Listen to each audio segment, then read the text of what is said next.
Bien, continuamos en el Código TDF. Como lo anunciamos, está con nosotros la ministra de Educación, Sandra Molina. Ministro, muy buenas noches, gracias por venir. Buenas noches a ustedes, Buenas gracias noches por invitarme. Varios temitas para charlar, pero sobre todo uno para destacar, pegado al informe que hicimos recién, que tiene que ver con los accidentes de tránsito. Tuvo una reunión con la gente de la Agencia Nacional de Seguridad Vial, generada por el senador Catalán Magni. Así es, estuvimos reunidos con el senador y con el representante de la Agencia de Seguridad Vial, el señor Mariano, y algunos asesores del senador para acordar el inicio de una capacitación para docentes que está incluido en el Plan Nacional de Formación Docente. Será en el segundo cuatrimestre de manera voluntaria y el próximo año de carácter obligatorio para los docentes de la provincia.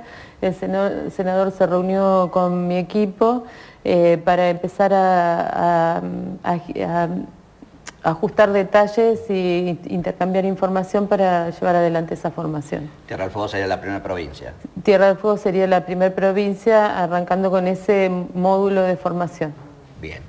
Bueno, nos metemos de lleno en el tema educación. Esto es una noticia buena, importante, la que se dio recién. Esta es educación. Sí, es educación y es importante, sobre todo para arrancar, tenerlo ya como currícula. ¿Qué pasa con las horas cátedra?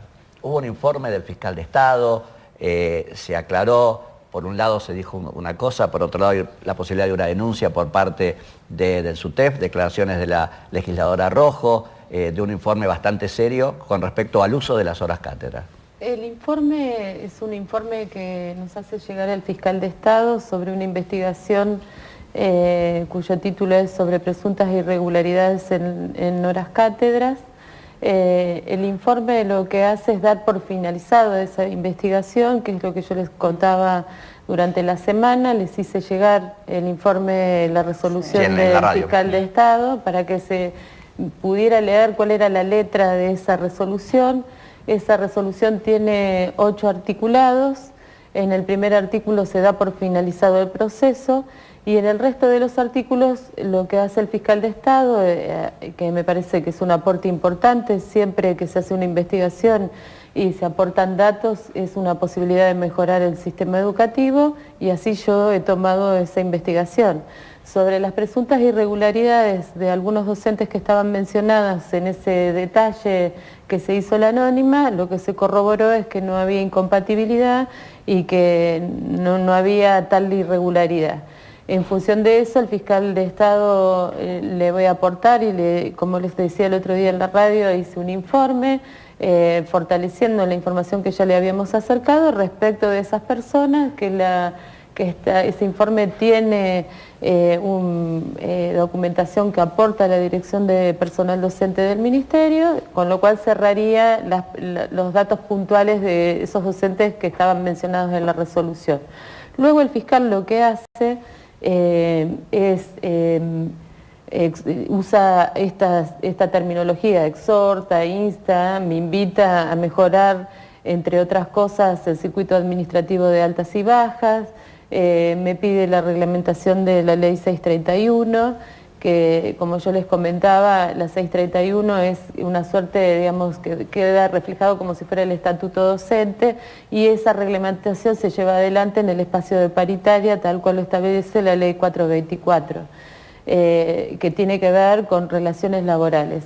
Otro de los puntos que toca el fiscal es en relación a la ley 761 y que esa ley lo que menciona es la incompatibilidad y la acumulación de cargos, y lo que me sugiere en la ley es que si hubiera situaciones en las que se detectara la incompatibilidad, bueno, que me disponga, digamos, a regularizar esa situación. Pero no habla de nadie puntual, sino lo que hace es una sugerencia o me exhorta a que se dé cumplimiento a la ley 761. Y el otro punto, si no lo recuerdo mal, es también habla de los circuitos administrativos y me propone que haga reuniones y trabaje en función de mejorar el circuito administrativo que tiene que ver con altas y ceses siempre tiene que ver con horas y cátedras y cargos. En términos generales es lo que dice la resolución del fiscal. Que es una realidad el tema, digamos, todos los años se vive este reclamo, particularmente el gremio docente, acerca de demoras que se registran en los cambios que hay en las altas y las bajas del régimen docente. ¿Esto se está evaluando? ¿Hay algún cambio? En función de la situación que vivimos hace, creo que un mes atrás, que hubo una cantidad importante de docentes que no habían sido de alta, y se encuentra el Ministerio de Educación con la Secretaría de Gobierno trabajando en un sistema para mejorar y hacer más ágil el sistema de tomas de ceses y bajas de los docentes. Ahora, ¿hay exceso en la utilización de las horas cátedra, como se dice, o no?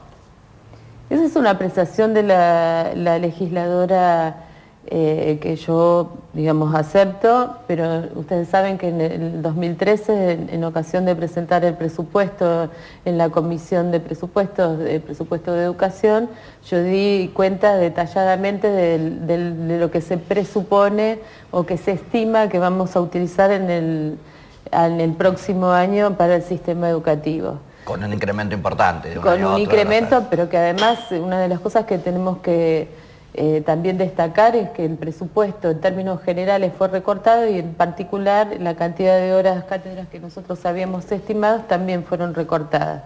Yo creo que hay temas que se van cambiando en esa presunción de que hay exceso de horas de cátedras, digamos, por el tiempo del bloque. Si querés te puedo explicar, que es la misma explicación que he llevado a cada uno de los lugares que me han pedido que explique en qué se utilizan y cuáles son las finalidades educativas. Tenés que distinguir varios conceptos que tienen que ver con el plan de estudio, con el acompañamiento de las instituciones, con la formación docente. Es decir, podríamos dedicarle otro bloque, si ustedes quieren, ahondo en detalles sobre esa presunción del exceso de horas cátedra. Hablando del fiscal de Estado... Y además tenemos que hablar de inversión, no de gasto, de inversión. Sí, la discusión está dada respecto de, en todo caso, en dónde se invierten esas horas cátedras y cuál es el uso que se le da. Solo en el sistema educativo.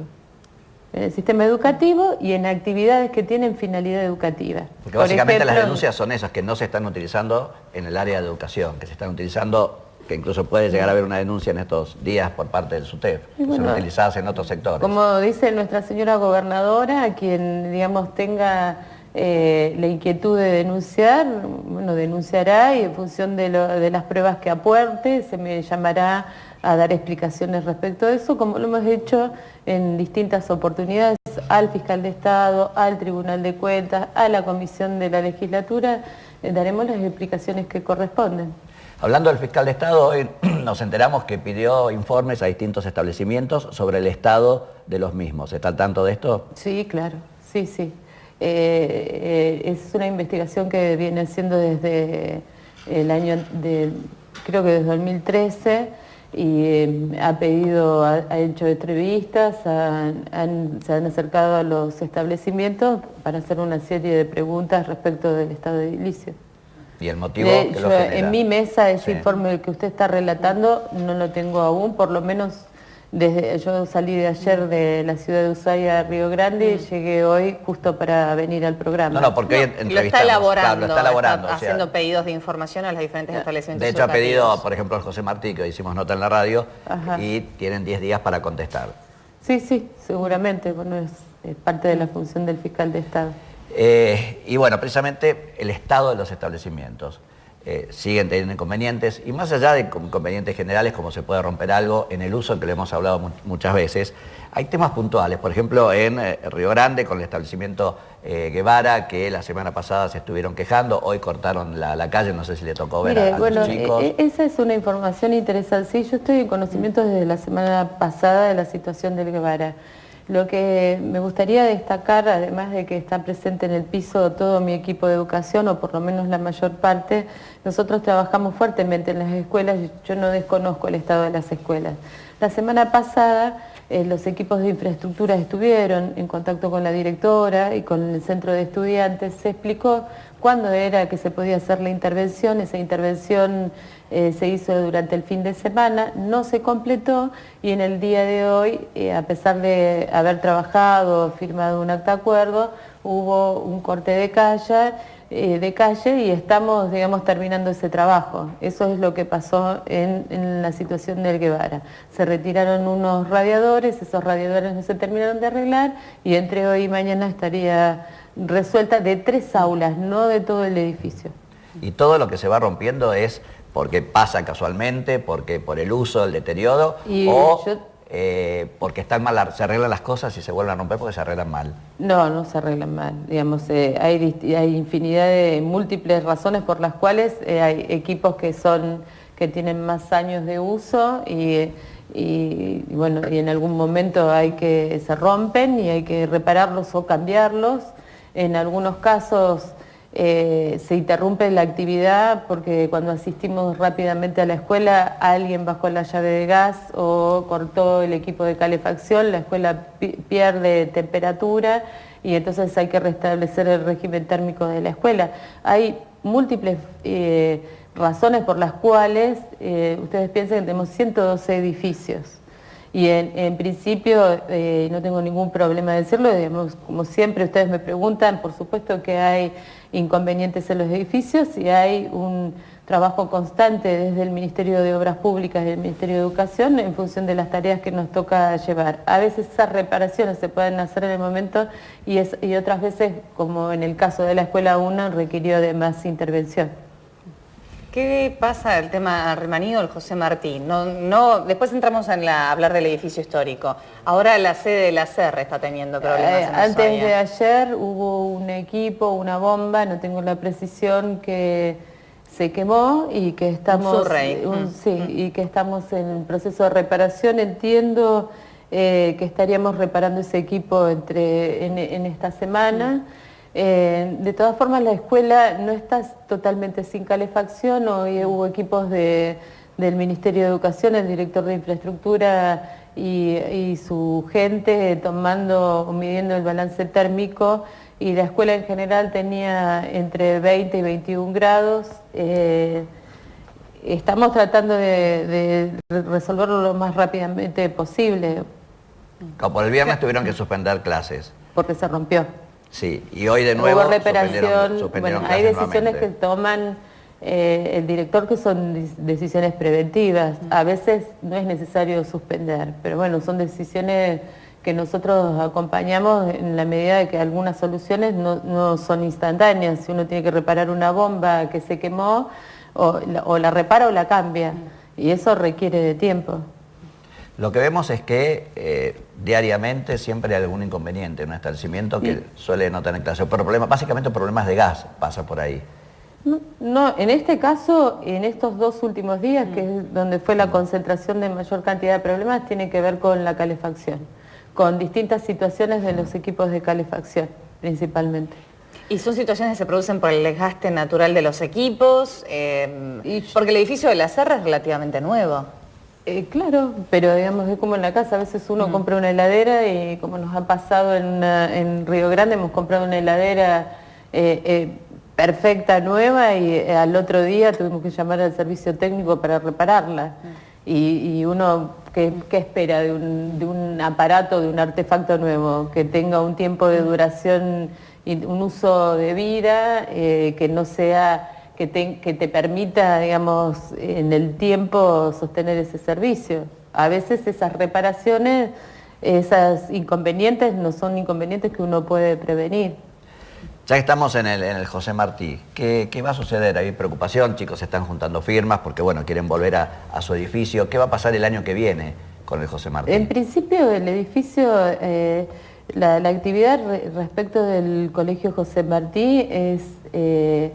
como ha sido de público conocimiento y además es una tarea que lleva adelante el Ministerio de Obras Públicas a cargo de la doctora Muñiz Icardi, lo que estaría, hoy hablé con la ministra, sacando un llamado a concurso para la readecuación del edificio esa valoración y análisis del edificio dirá con qué costo y cuánto de ese edificio se puede refuncionalizar, digamos, eso yo no lo puedo determinar.